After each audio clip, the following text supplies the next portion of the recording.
Hello friends, welcome to today's reflection and meditation. So I mentioned that I wanted to take something Jesus is recorded to have said in this final part of our series each day. And I was sitting with a passage that you actually find recorded in all four Gospels. Now remember, the Gospels are twice removed, and it's believed that his closest followers spoke Aramaic, and even the Gospels were written in Greek. So, and of course Latin not far after. So it's remarkable then that these four different books have ways that they diverge and have ways that they tell the same story. And this story that Jesus speaks to and through is in all four Gospels. It has to do with the prediction of Peter's betrayal. Let me read for you. So in Mark's Gospel, we have this. So they're at the Last Supper, and then this is in Mark's Gospel, and while they're at table, he predicts that one is going to betray him. And they were saddened and they didn't know who it was. And he said it's one of the 12. And then he institutes or gives the bread and the wine and says it's his own body and it's his own blood, shining a light on how much he knows we're interconnected. And then they sung a hymn and they went out to the Mount of Olives. So when they get to the Mount of Olives, he says to them all, "You will all fall away." And Peter says, "Even if all fall away, I will not." And Peter, if you do read any of the Gospels, you'll know that he's very impulsive, passionate, sometimes a bull in a china shop, sometimes says the most remarkable, insightful things. And when Peter says this, it's understandable. He would say it with all his heart. Even if all leave you, I will not. Because he felt the truth of that. And what does Jesus say? "Truly I tell you, today, yes, tonight, before the rooster crows twice, you yourself will disown me 3 times. We have the same account in Mark. And then in Luke, he gives the similar story is recorded, slightly different, but he still ends up saying the same thing. And this time at Luke's, they're still at table. And he says, "Simon, Simon, Satan has asked to sift all of you as wheat, but I have prayed for you, Simon, that your faith may not fail. When you have turned back, strengthen your brothers." And Simon says quite audaciously, "I'm ready to go to prison and even to death for you." But Jesus says the same thing. "I tell you, before the rooster crows today, you'll deny me 3 times. You will deny me 3 times. And then in John's Gospel, Jesus talks about being glorified. As you know, John's Gospel is written later. It's much more looking at the divinity of this human being. He says, "I'm only with you a little while longer. You'll look for me, but you won't find me. Where I'm going, you cannot come." And he gives a commandment to love one another. "By this, everyone will know you're my followers." That's his one big commandment. And Simon pushes on him. Peter pushes on him saying, "Where are you going?" And Jesus says, "You can't follow, but you'll follow later." And Peter says, "I will lay down my life for you." And Jesus says once again, "Before the rooster crows, you will disown me 3 times. So there's a high probability that this prediction is accurate. Because even though we have the root source and Q as the other material source that seem to, all the Gospels are pulled from, nonetheless, you still get it in Matthew, Mark, Luke, and John. You get the same story, the same prediction named. So let's say it's true.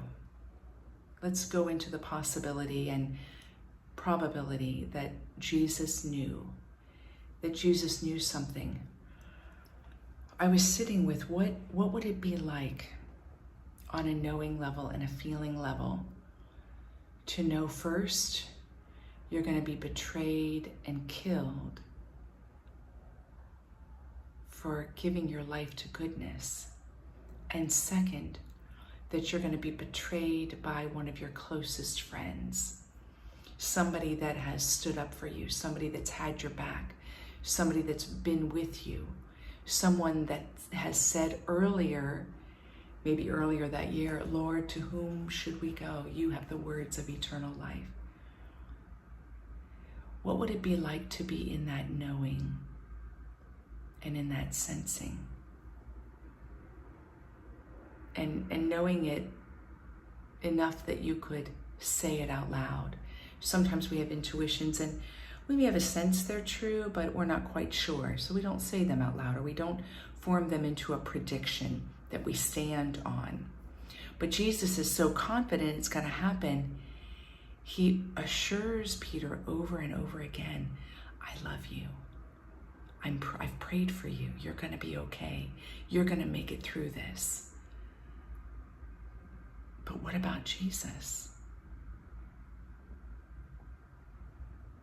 What would that have been like in the privacy of his own counsel, to know that the people he was closest with, for the sake of the good news, for the sake of something so true, that they were, for the most part, all but a few, going to absolutely abandon him and abandon what they stood for?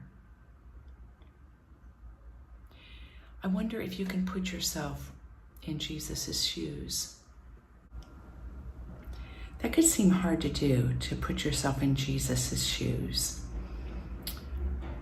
I know for me, and many that I know, when we hold somebody as special in any way, whether we consider them holy or anything, and Jesus would fit in that category, it could seem difficult to put ourselves into his shoes, because first we know that our own experience and our lens on life is different than the individual we're putting ourselves in their shoes. So we're kind of bringing our own ideas and projections into that experience.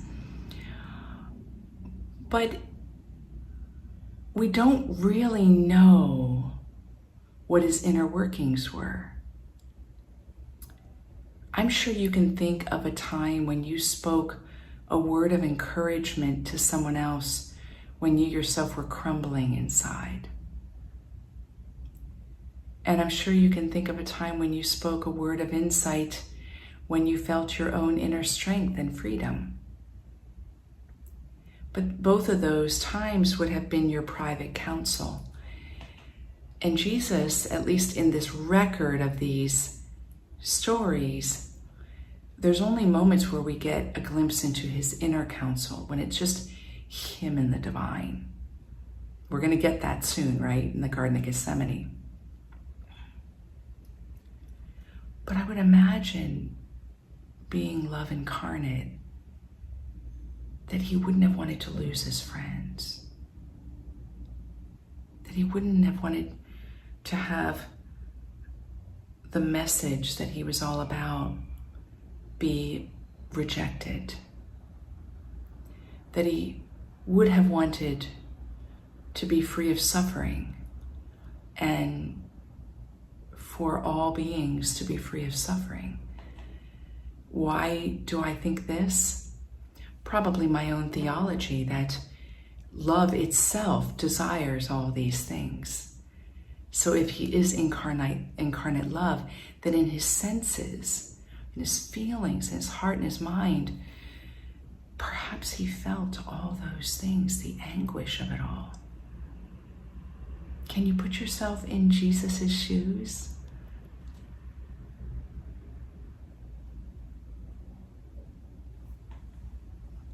Can you put yourself in Peter's shoes to hear those words and to be aghast that your friend somebody you esteem as a holy man and your teacher, that he would even say something like that. Could you imagine what that would have felt like? And whereas Peter, in so many instances, learns from Jesus, he also stands against Jesus, doesn't he? This isn't the only time that he expresses a differing opinion, right? There are other instances when Jesus says, like, "Get behind me, Satan," because Peter's speaking really from a limited perspective. This story gives us a chance to draw close to what divinity and humanity is really like. It could be easy to push away and hold at a distance a story like this. But if we get really close to this story, it's tragic. It's tragic. So I'm going to read what actually happens in the record of Matthew 20, chapter 26. So Jesus has been arrested, and after Jesus' arrest, Peter's sitting outside in a courtyard near the high priest's house. So Peter's following him. Peter has not denied him. He's not run away at this point. He's drawn close. And then a servant girl and then others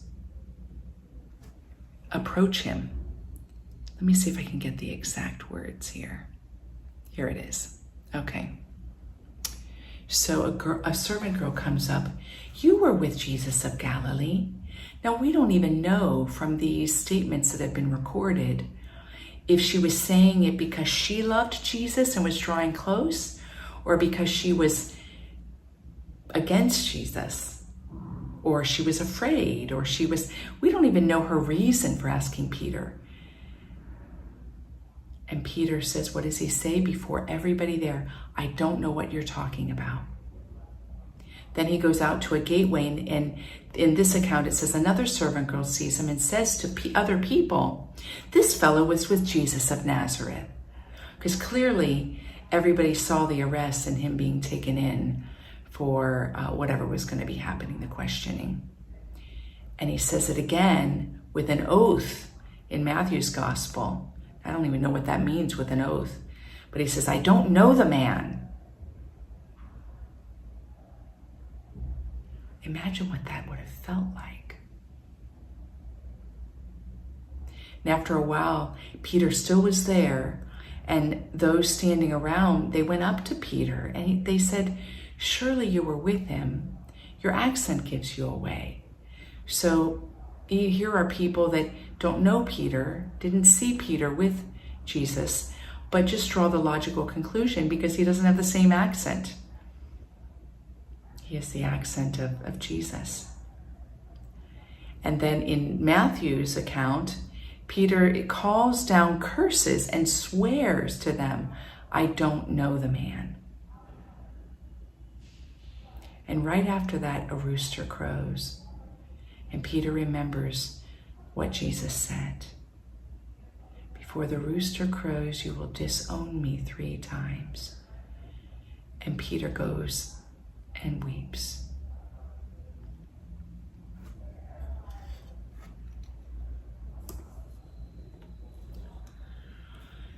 There are so many different angles to this story. And I believe if you drop in, you could see yourself in all of them. You could see yourself in the Jesus that is being betrayed. You can see yourself in the Jesus that has insight and is able to encourage and forgive and put another before yourself. You can see yourself in a moment when you're aware something really, really terrible is going to happen and you have a premonition. You can see yourself holding without judgment your friend who you know is going to betray you. And you, have already prayed for them, already know, already can tell them you believe in them and they're going to come through this. You can probably see yourself in Peter, even if it's as simple as betraying yourself, betraying your own truth for the sake of not being persecuted or belonging, a whole array of things. I'm sure if you draw close to this story, you can find a place in all of these angles. I would think that Jesus would want that. That Jesus, in these words, wouldn't want it to be that he's set apart, but that he would want us to experience that we all at times go through similar forms of suffering. And perhaps the inner disposition of Jesus isn't revealed here so that the wide and varied dispositions of humanity can find a place in what is unspoken. So where can you find a place?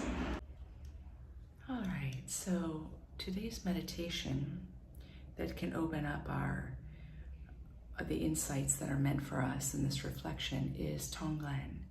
And we've done Tonglen more than once. It's a unique form of meditation. It is said to have been developed by an Indian Buddhist, Atisha, around 900 or so. And it is a form of compassion. And the word Tonglen is understood to be taking and giving, taking and giving, taking and giving. And I'm going to explain it. It's got 4 steps to it. But the purpose here isn't to be the kind of empathic person that you absorb the energy of what we're going to take in, but rather that you are the solid light, and therefore there is space for this that you're going to take in, because you're going to take in some form of suffering. So can you understand the distinction between that? It's not you taking it in so that you identify with it, so much so that you become it, but rather you remain as the universal light, and what you're taking in, you are truly sensing and experiencing, but holding it as the anchor of light. So you don't lose your sense of eternal strength as we do this practice. And what I'm going to invite you to do is to allow one kind of suffering that is happening to be your object of focus. Now, it could be a global situation. It could be a national situation. It could be something in your community. It could be something quite personal. Quite personal. It could be anything, all right? And I want to keep it with one focus, even though we could change focus and include a lot of things so that you can go long and deep. So the 4 steps are this. The first is I'm going to, and I know the resonance over Zoom is not that great, but I'm going to ring this bell and invite you to just pay attention to the bell and just drop in and follow the bell all the way until its sounding ends and there's silence. The second is I'm going to invite you on equal inhale and exhale, and I'm not going to time it. I just ask you to inhale deeply and exhale deeply in like proportion. Doesn't have to be timed out, but just similar inhale and exhale lengthening. And you're going to breathe in a sense of claustrophobic, very dark and thick and heavy. You're going to bring this in. You're letting your heart widen to accept in that which you might normally push a little bit away, hold at arm's length, hold it in a very disassociated way. You're going to let this sense of heaviness be on the inhale. So you're going to get intimate with it. And then on the exhale, you're going to breathe out clear and light and fresh. You're going to breathe out a radiate. You're going to radiate outward a spaciousness. So we're going to stick with that just a little bit. And then I'm going to invite you to focus on what your choice of suffering is. And again, you may want to pause this recording and decide specifically what is the suffering. Maybe it's the betrayals that happen throughout the world. Maybe it's, I know in America, there's so much heat and pain that's happening. Maybe it's a sense of the betrayal of our ideals that happens in every human being. It could be anything. But on the third, you're going to breathe that in fully, the darkness, the heaviness. You don't want to analyze it. You just want to breathe the sensation of it in. And then you're going to exhale the spaciousness, the light, the compassion. So like Jesus held Peter so confident, and Jesus knows he's going to betray him. In a way, he got intimate with it. He breathed it in. No, you're gonna betray me, and it's gonna look like this, but I believe in you. And see that I believe in you, I prayed for you, you will be a strength to others, was the exhale of the compassion. So Jesus, within just a turn of a phrase, did the Tonglen inhale and exhale, just with a turn of the phrase. And in a way, we're mirroring that with our choice. So that's going to be the third part of this, very specific. And then the fourth and final part is allowing this inhale of the suffering and the exhale of the compassion to extend universally beyond our knowing, beyond our knowing. All right, so I invite you to close your eyes.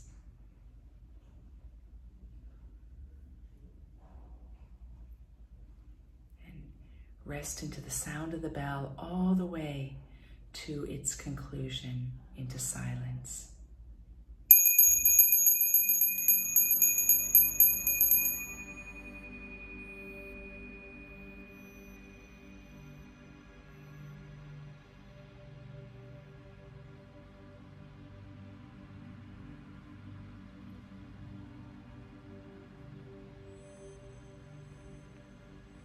Inhale in a claustrophobic feel, dark, heavy, contracted, constricting. And exhale spaciousness, white, light, fresh, new. Continue with this inhale and exhale, getting into the senses as much as you possibly can.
Stay with it and let the inhale and the exhale be of equal parts.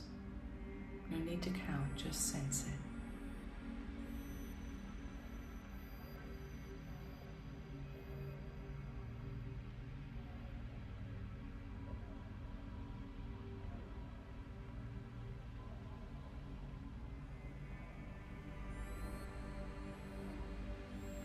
Inhale heavy.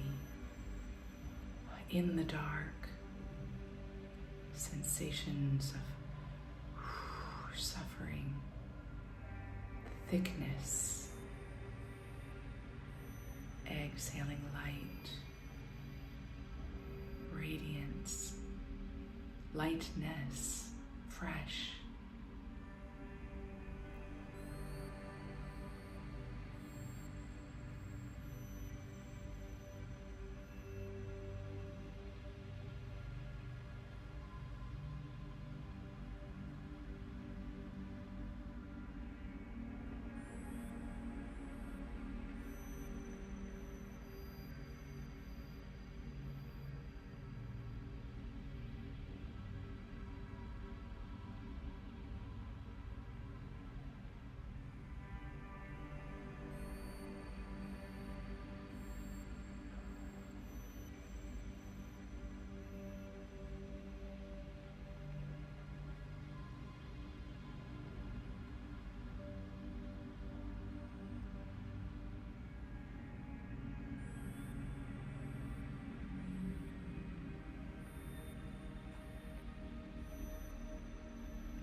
Stay with it. Get closer, get intimate. Return again and again.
Bring your focus to the situation that you've decided will be the object of this meditation.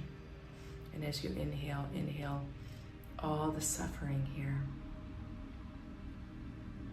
Inhale it deeply. Allow the darkness to be part of your inhale. And exhale light and compassion in all its fullness. Stay with this. Keep the breath equal.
Come close to the suffering.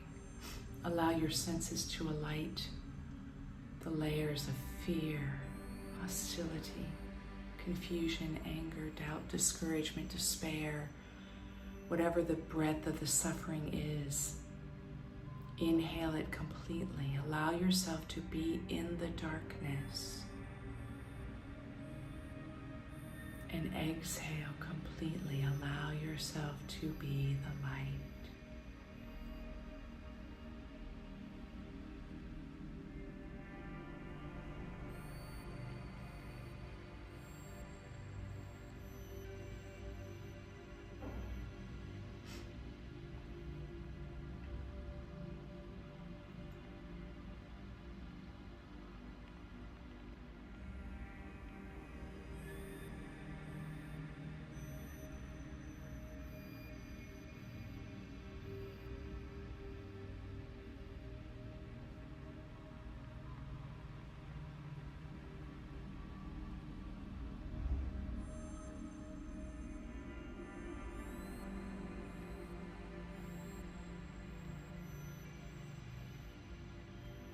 Stay with this object of focus.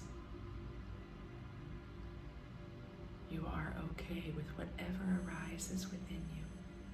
Resistance, fear, whatever might arise as you allow your heart to widen to hold this.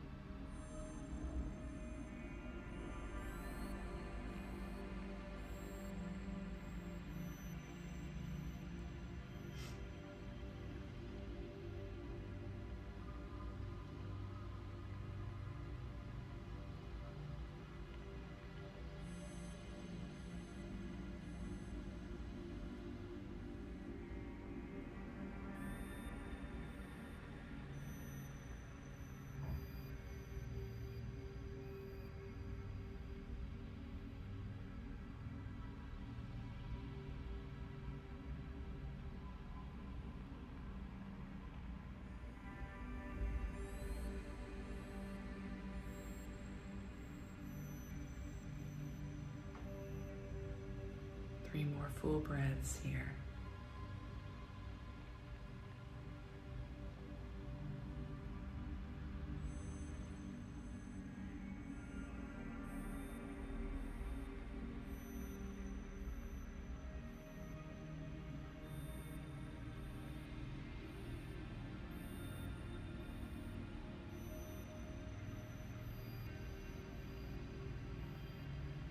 And now broaden to allow this experience to include all instances of it, past, present, and future. You've chosen one example, but many exist. These cycles and patterns repeat themselves. Let's be a cause for change, cause for a new pattern to arise.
And we're going to bring this meditation to a close. After the next exhale, full of light, the light that is eternal and will bring healing to all. Let go of your focus and rest into the bell again.